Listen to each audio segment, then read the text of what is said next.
Wala I really... Sabi, pero sinabi ni Jervil, pwede rin mag-manifest katulad nila ang defense. Wala nga. Sinoplak nga siya ni Chi. Sabi na, ay nako, Jervil, nag-rule na ako. Tama na, nag-rule Actually, na ako. itong si Sheila, kaya ito, makikita mo yung defense. Yeah, I know that yung mga manifest na ganyan, we will also benefit. We can play that game that you want. Pero si Sheila, mali ito.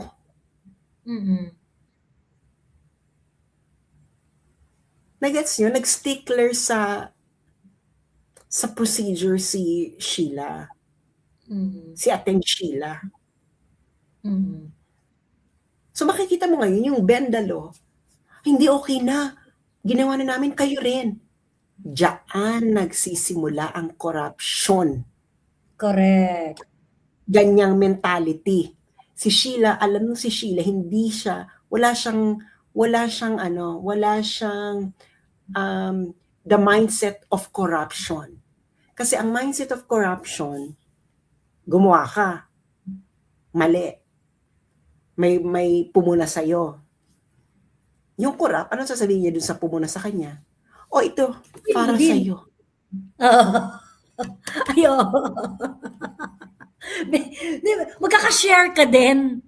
Magkaka-share ka rin naman. Okay na yan. Okay lang yan, magkaka-share ka rin naman. Oo, ganun na ginawa ni Jervil. Kaya alam mo to si Jervil, alam mo talagang utak corrupt. Utak corrupt. Dahil kay Stecker.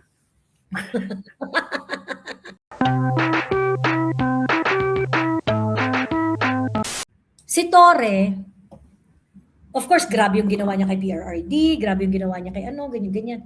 Pero siya, nag-work siya under the, under the realm of being a PNP chief. Napag-utusan lang ako, ito kailangan kong gawin, nag-i-implement lang ako. So, kumbaga yung todo yung panggap niya, pero yung panggap niya is within dun sa perceived niya na duty niya as PNP chief. Within the power associated with the office, ito bakla, NBI Bureau. Oo, pagkatas, sino ba yung nag-comment na, I think it was Attorney Vista. He's acting like an ombudsman already. Na parang, meron kaming nakitang korupsyon, ganyan-ganyan, so mag-iimbestiga kami dito, kineso, ganyan-ganyan. At ang nakakaloka, bakit ito yung corruption lang na iniimbestigahan nyo? Bakit hindi nyo-imbestigahan na lahat ng corruption? Correct. Ang dami. Bakit hindi nyo-imbestigahan yung kay Martin Romualdez, yung bribery sa Okada? Meron na yung lead. Kasi na-desisyon na yan sa korte sa Amerika. Correct. So wala silang yung wala na siyang talaga, wala na siyang galang-galang. So he's just a goon. Kung anong iutos sa kanya nung amo niya, hala sige tira. Ganun na yung ni Matibag, ganun na yung level ni Matibag. And I am glad that Matibag was actually called out by Pia Cayetano and Alan Peter Cayetano na sabi ni Alan Peter, kung mag-iimbestiga ka, can you not do it, can you not do it quietly? Hindi kung mag-iimbestiga ka. 'Di ba? Pero ba't kailangan mo pang in the middle of the Senate doing its constitutional duty? Kayo sabi nito, putang ina nyo na, constitutional duty na Senate, kailangan mag-trial ever. O ngayon, nagta-trial na nga sila at ayaw ng, kahit walang benepisyo yung Pilipino dyan. Well, hindi na maalis sa kanila na sila kakampi ni Marcos, ni BBM. Mas Marcos pa sila kay Amy Marcos. Correct. Sa totoo lang, mas sila kay Amy Marcos. Si Amy nga todo protect sa 1986 Constitution, ang Constitution na nagpatalsik sa pamilya niya eh. 'Di ba? So siya, BAM, the meaning of BAM is Bam Aquino Marcos. Bam Aquino. Benigno Aquino Marcos, BAM. Benigno Aquino Marcos. Benigno Aquino Marcos. I remember, I asked Senator Amy before, long time ago. So, tinanong ko siya, ma'am, are you open doon sa idea na magkaroon ng constitutional change? Ganyan, yung constitutional reform, et cetera, et cetera. Ang sagot ni Senator Amy, sabi niya, Joey, ang 1986 Constitution ang nagpatalsik sa pamilya ko. If I am going to be a pro-reform, if I'm going to change the Constitution, self-serving yun sa akin. Kasi yan yung nagpatumba sa pamilya ko eh.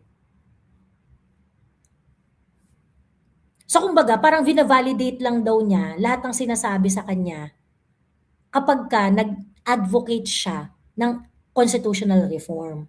So parang personal sa kanya na hindi ko kasi po pwedeng gawin yan eh kasi yung 1986 Constitution yan nagpatalsik sa pamilya ko. Kung sasabihin ko na hindi mag-reform tayo. So basically, vina-validate ko lang sa kanilang lahat na nandito ako para itumbal lahat ng kalaban ng mga Marcos. So parang for her, she took it upon herself na to blend in with the 1987 Constitution. Na eto na yung napagkasunduan ninyo, eto na yung gusto nating Constitution, edi ito na ang protektahan natin. O di ito na yung ipaglalaban ko. Yun yung sabi niya at that time. Kasi may mga nagtatanong nun dati na parang pro-reform ba si Amy? So parang sa kanya, hindi siya magpo-pro-reform simply because it's too personal for her. Ganon. Pero long time ago pa yung conversation. I do not know kung nagbago na yung isip niya or whatsoever. But yun yung sitwasyon. But anyway, ang point ko is that I do not see the same yung parang bakit itong mga kagaya nito nila Soto, kagaya nito nila bakit kayo parang pagka hindi pumapabor sa inyo ang konstitusyon at batas, willing na willing kayo i-abandon.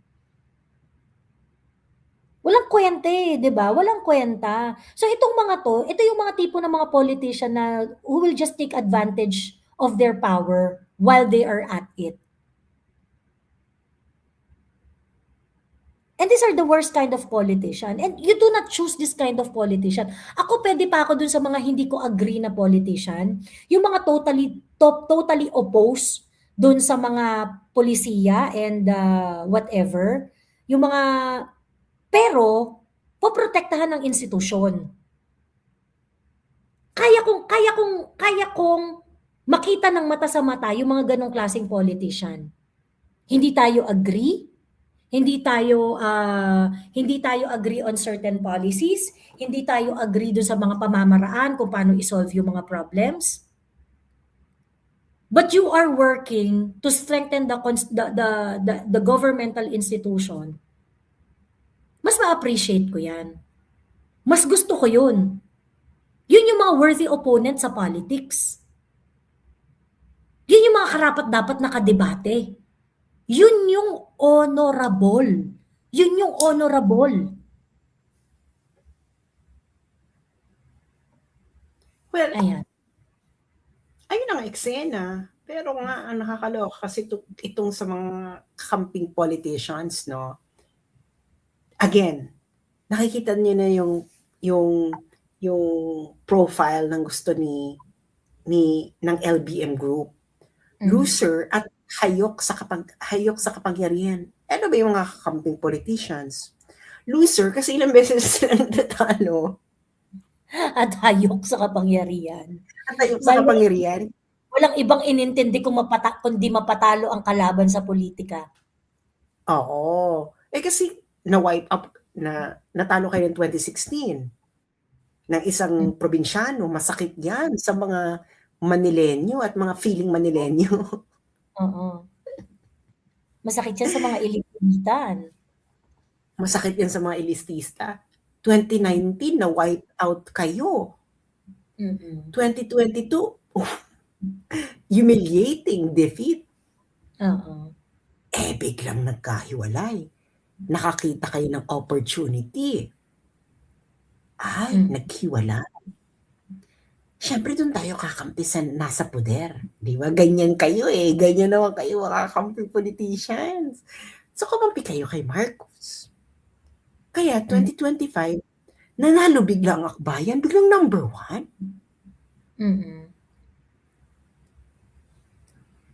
Biglang Biglang Mm. si Bam at Kiko pumasok.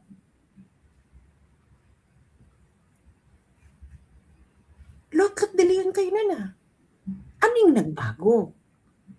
Nagbago yung poder na sinandalan ninyo. Mm. Dati kasi nakasandal lang kayo sa Aquino poder. Yung Mm. Aquino poder, wala na siya. Malambot na siya. So, Mm. sumandal kayo sa Marcos poder. Mm. Nasa kapangyarihan Mm. Kaya kayo, wala kayong, you are no longer who you were before. You are now just the bitch baby of BBM, Mm. Elisa Marcos. And Mm. you will have that tag in your entire political career. Mm. Correct. So, kayo na yan. Kaya itong impeachment na to, I don't know, maybe, I'm seeing, si Ian Writer kasi medyo pessimistic yung outlook niya. Ako naman kasi iniisip kasi niya yung may babaliktad from the minority. Mm. Ako, I don't see the babaliktad. Kasi Mm. inisip nila baka si Amy. I don't think it's going to be to be Amy. And I don't think na meron. Nagpakulong na nga yung iba Mm. Hindi sila babaliktad Mm. So, sino babaliktad? Si Cayetano? Hindi. It's going to be political suicide. Babaliktad ka pagkatapos ng mga eksena. Re-electionist si APC, Mm. Sino? Yung 2 bilyar? Impossible. 2 bilyar, no. Ah. Re-electionist din si Mark. Tsaka yung parang sumayaw na sa tugtog yung mga Villar, Sumayaw na sila Inipit-ipit pa rin, 'di ba? Inipit-ipit pa rin, Si Oo, anong attitude ng Si mm. Bongo tatakutin nila. No, it's not gonna happen with Bongo. Si Robin, hindi na matakot si Robin. Sabi ko, masyadong, I understand the pessimism of yan, no? But, I don't agree with the calculus. So, ang mas naiisip ko pa, meron sa majority na Lilipat. surprise tayo Mm. because of the manner of questioning. Sabi ko, parang may parang merong biglang magsu-surprise. Surprise! Ganyan. Ang basa ko, eventually, baka maging 10 lang ang boboto ng convict. Ng conviction. Oo, yan ang aking fearless forecast. Balikan niyo to and let's see if I am if I'm going to be correct. It's going to just be 10. That's my fearless forecast, 10. Kung magkamali ako, then I'm wrong. Pero yun ang aking, ikaw anong fearless forecast mo? I think they would not be able to get the conviction is not going to stand. I do not know I do not know yung votes. I think it's going to be mukhang kung ano yung botohan ngayon 8, 12. I think more or less baka yun na yan Gusto mo bang i-play ko or okay ka na? Okay na ako. Napanood ko naman bakla. Okay, sige. I think both did well. But my heart, of course, goes to Attorney Poa. Attorney Poa was very thorough. The rebuttal against, and I remember, ano sinabi niya? I remember, sabi niyo, I remember sinabi niyo na pag naitawid ni Inday, pag natawid ng defense ito, yung susunod sisiw na lang. Yeah.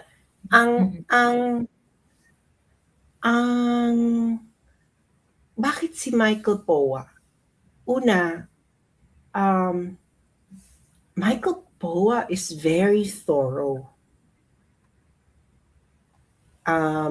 Yes, sinungaling. ang galing ng rebuttal ni Michael Poa, no, na sinabi niya na obiter lang yung sa what's this? Ay, sa mga hindi nakakaalala, hindi nakakaintindi, sa mga decision kasi ng korte, ng Supreme Court, meron tinatawag na obiter dictum at ratio decidendi. Okay.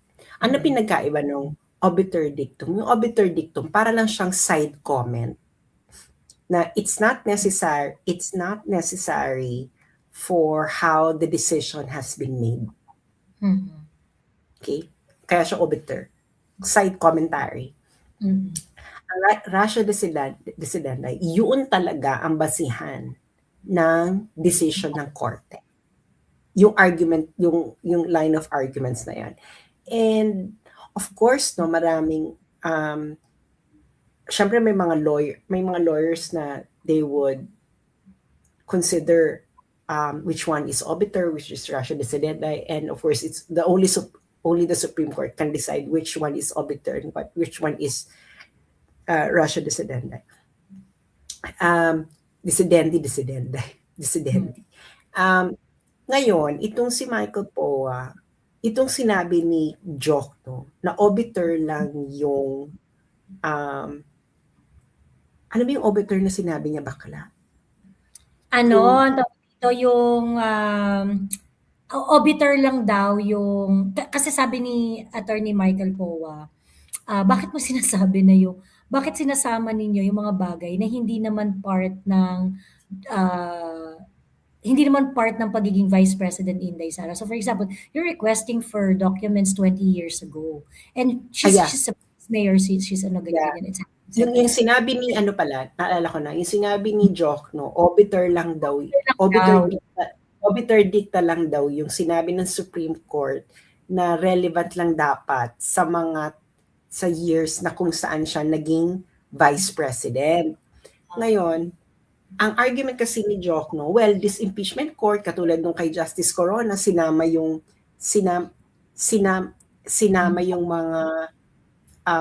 mga documents and etc. Grabe, no? Ang gwapo naman ni Paolo. Oo, grabe. Nata-transfer na sa akin, Pao, dito ka. Nata-transfer na sa akin yung ring light, be. Oh, ayan o, nata-transfer na yung ring light. Ayan o. Nata-transfer na yung ring Mga 2 months Ano pa. Ganyan na rin yung Ano kutis mo. transfer? Ha? So anyway, so ngayon, ang argument ni Jokno, bakit nung kay Justice Corona? Tapos sabi niya, obiter lang yung sa Duterte. Ang galing ng rebuttal ni Michael Poa. Sabi ni Michael Poa, nung kay Justice Corona, wala pa ang Duterte versus Emerald. Wala pang guidelines ang Supreme Court. Ngayon meron na. So it's now part of the law of the land. Tapos ikalawa, sabi niya, hindi to obiter. Kasi, nandun siya sa guidelines. Correct. And let us just settle this once and for all. And under his deanship in Lasal, marami kang na-produce na lawyers. Nakakakaba, tangina. I would just like to have a comment dito sa rhetoric ni Jokno. Yung sinasabi niya, confidentiality should not mask the truth or something like that.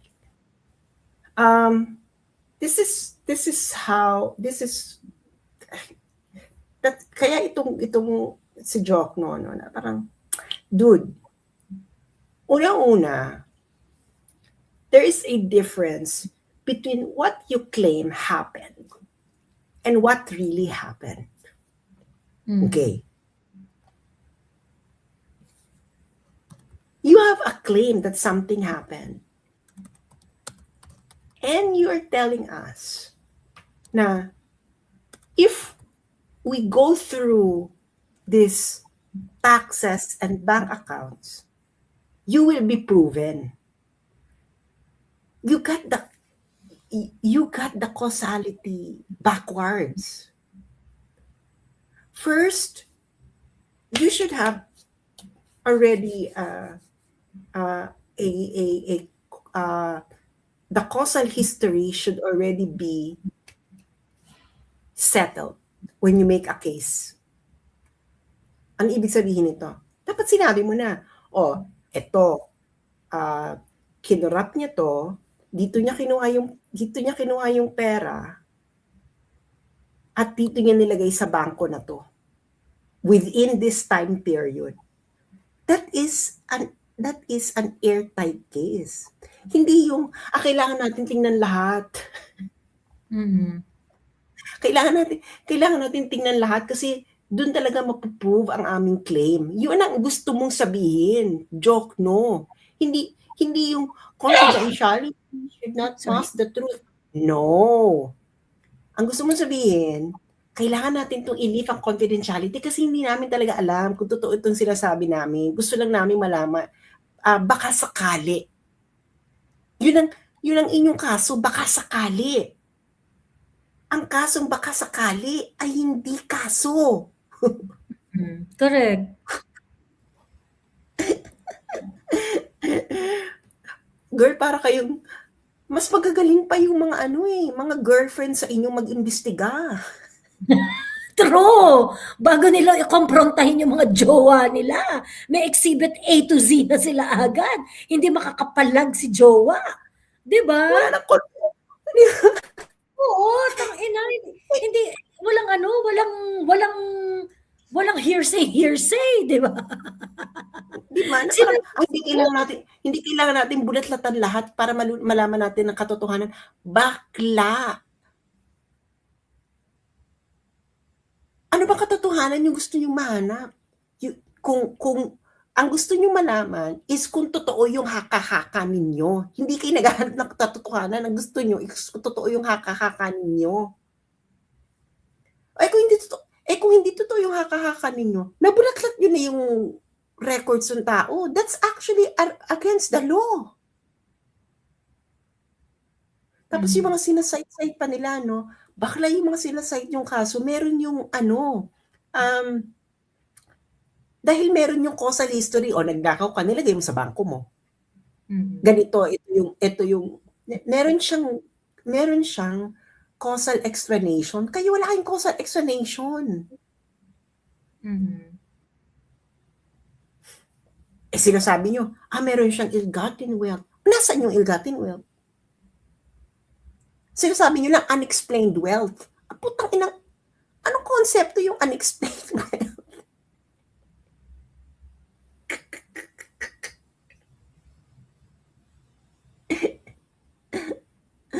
Meron ba siyang indirectly or directly siyang kumita sa mga negosyo, ganyan bilang, how exactly?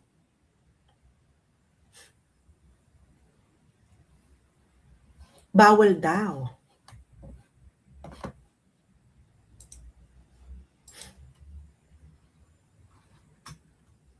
Tapos meron ring marami ring mga wala naman dun sa original na impeachment complaint. Pagkatapos lumabas na lang siya dun sa hearing sa House of Representatives. Marami talagang butas yung yung impeachment complaint na 'yan. Hindi talaga I just find it weird for someone na matalino naman 'to si Jokno, 'di ba? Matalino naman 'to si Jokno, bakit do'n ako naiinis, yung mga merong legal pro, I explained it earlier doon sa live stream nung trial. Ang nakaka-disappoint do'n sa mga abogado na kagaya ni Jokno, kasi 'pag lawyer ka may premium ka, Kasi alam mo yung batas, 'di ba? Alam mo yung batas. So people are going to subscribe doon sa opinion mo, very likely, if you're talking about legal matters. And even if you're going to talk about non-legal matters, because of the prestige that you have as a lawyer, people would tend to believe whatever you are going to say. Ang nakakainis doon sa mga abogado na kagaya nila Chel Jokno, nila Leila de Lima, nila Falsis and nung mga they're going to use their prestige as lawyers tas hindi magsasabi ng totoo. And instead of illuminating the minds of the public on certain legal matters, mas nililito nila yung taong bayan. 'Di ba? And in return, basically, you are not strengthening the justice system. You are just making people more confused. Them fighting for something that they are not supposed to fight for. Ito yung sinasabi nila kay yung nag-engage daw sa business, etc. Ganyan. Una-una, hindi employed si VP Sara during his tenure as vice president in other things. Ngayon iting defense nila, sabi nila, kumita raw kasi siya, nag-participate sa business. Pero yung constitutional provision, ito yung sinabi, they shall not, during said tenure, directly or indirectly, practice any other profession, participate in any business, or be financially interested in any contract with or in any franchise or special privilege granted by the government or any subdivision, agency, or ibig sabihin, kung ikaw, kung yung financial interest mo ay hindi naman in contract with or in any franchise or special privilege granted by the government, okay lang yun kasi hindi yun magkakaroon ng conflict of interest. So kung ikaw, Joey, kasi nag-i-issue na yan kay GMA hindi siya nag-divest sa may mga hindi siya nag-divest na investment. Nung panahon niya. Naalala ko yan pero hindi siya hindi siya naging issue. Gets nyo? Kaya binibilog nila yung mga tao parang kulangot. Itong mga kakamping politicians. Kaya never again. Totoo. Sorry? The presiding officer. May maiihi. Next time natatayo si Attorney Sison sa impeachment trial, sa impeachment court, meron at merong maiihi. Piruhin mo, sa manifestation ni Attorney Sison, Chis Escudero realize na nagkamali siya twice. Diba? That you made the presiding officer realize na alam mo, presiding officer, nagkamali ka dun sa dalawa, ha? Na inalaw mo yun, na dapat di mo inalaw yun. Ganyan. Diba? As in, it's chef kiss moment. Chef kiss moment. Ang galing nun. Ang galing nun. Ayun. Ikaw bakla, anong masasabi mo doon? Bex.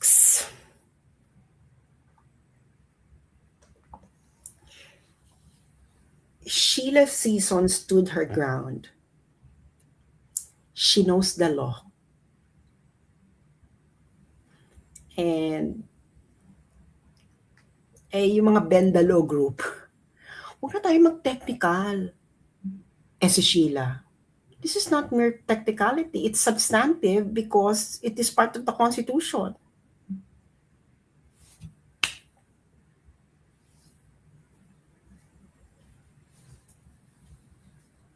So yun yung I really... Sabi, pero sinabi ni Jerville, pwede rin mag-manifest katulad nila ang defense. Wala nga. Sinoplak nga siya ni Chi. Sabi na, ay nako, Jerville, nag-rule na ako. Tama na, nag-rule na ako. Itong si Sheila, kaya ito, makikita mo yung defense. Yeah, I know that yung mga manifest na ganyan, we will also benefit. We can play that game that you want. Pero si Sheila, mali ito.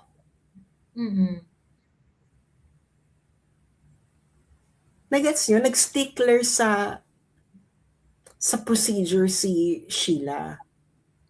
Si Ating Sheila. So makikita mo ngayon yung Bendalo, hindi okay na. Ginawa na namin, kayo rin. Diyan nagsisimula ang corruption. Correct. ganyang mentality. Si Sheila, alam mo si Sheila, hindi siya, wala siyang the mindset of corruption. Kasi ang mindset of corruption, gumawa ka, mali. May pumuna sa'yo. Yung corrupt, ano sasabihin niya dun sa pumuna sa kanya? O ito, para Din. sa'yo. Oo. Ay, oo. Di ba? Magkaka-share ka din. Di ba? Magkakashare ka rin naman. Okay na yan. Okay lang Eh yan, si Sheila, magkaka-share ka rin naman. oo, ganun ang ginawa ni Jerville. Kaya alam mo to si Jerville, alam mo talagang, ay, Utak korap. utak corrupt. Dahil kay Stecker.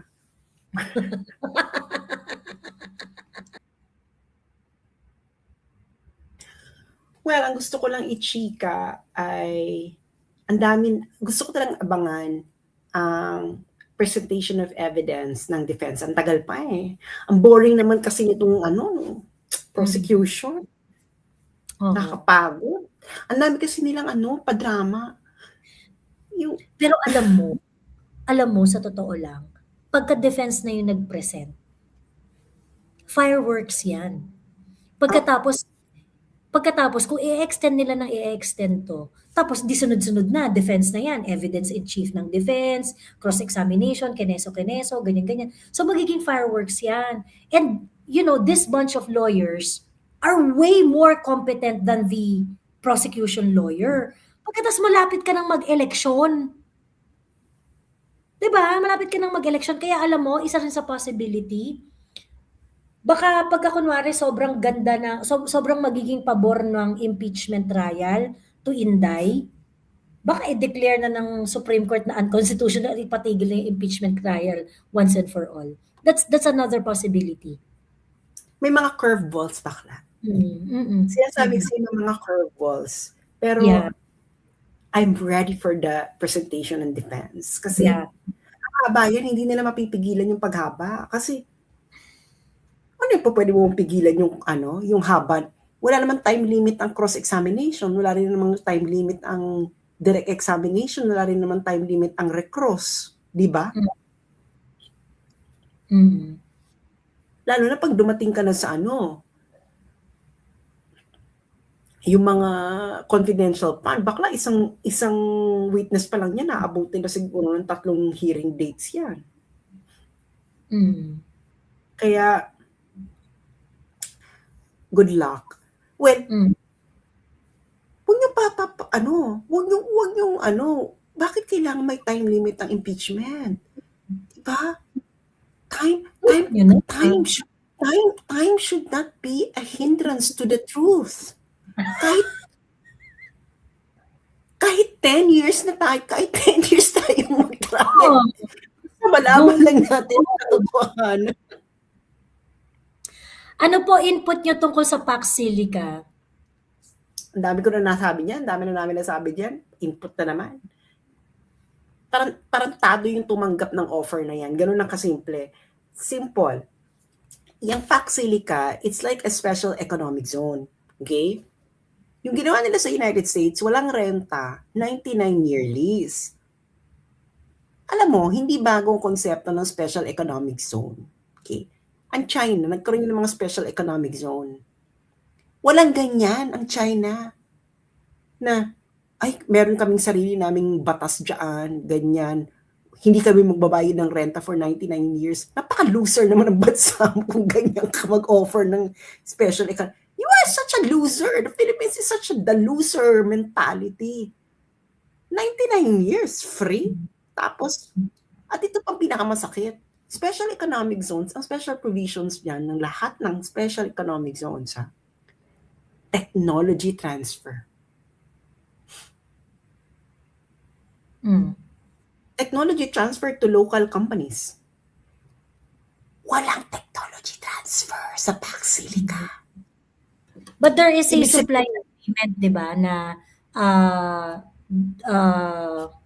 tawag dito, we will supply natural extractive.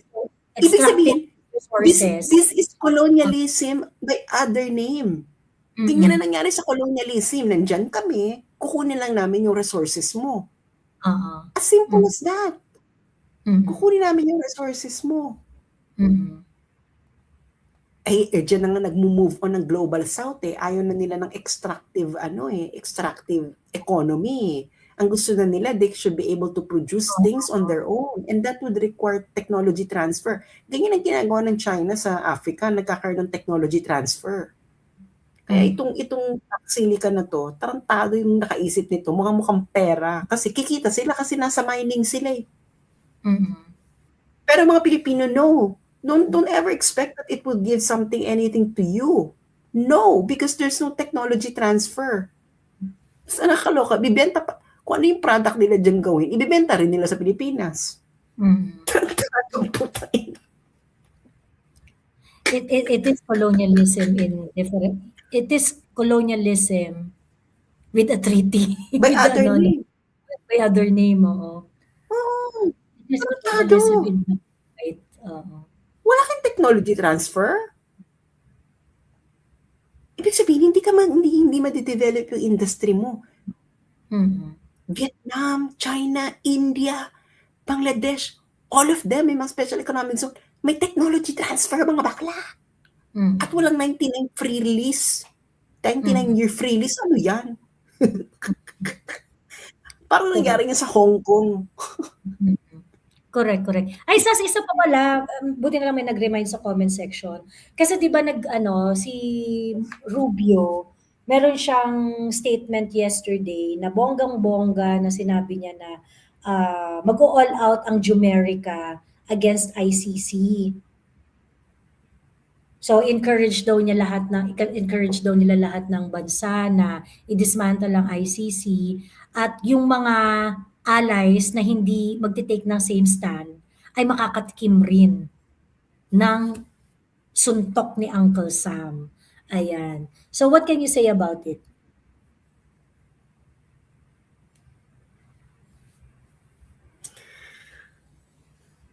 Ako, dismantle yun na.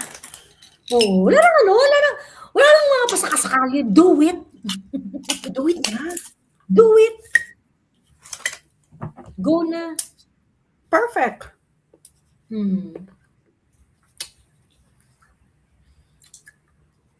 Tahimik ang mga kakampings, no? True. This is Bakit an example tahimik? of this is an example of walang pakialam yung Amerika sa mga local political interest ninyo. Walang pakialam yung Amerika sa mga local political interest ninyo. Tapos itong mga to, mga alipin ng mga kano, 'di ba? Itong mga alipin ng mga kano na to, na todo hingi ng tulong sa kanila para sa mga kanilang mga political agenda. Yung Kasi, halimbawa mag-debilitate yan, no? Yung mabawasan yung funding, edi mag-halt yung operation. Bakla you cannot hold PRRD indefinitely there. Dahil nawalan kayo ng funding. Cannot. Correct. You have to free. Kaya nga sabi ko magkakaroon ng maraming curveball. Curveballs everywhere. Curveballs. Hindi nga natin namataan to i-dismantle ng US ICC. Correct. US ako din. Miss Joey, if ICC will be dismantled, ano po mangyayari doon if ever regarding kay PRRD? Di susunduin natin. Uwi siya. Di susunduin natin siya mula sa ICC. Ay, that is kung gusto pa niya umuwi. Uwi siya. Oo. Hindi ka naman convicted eh. There's no reason for him to stay. And even if makonvict siya, tingin ko, uwi siya kasi wala ng court eh. Oo, wala na.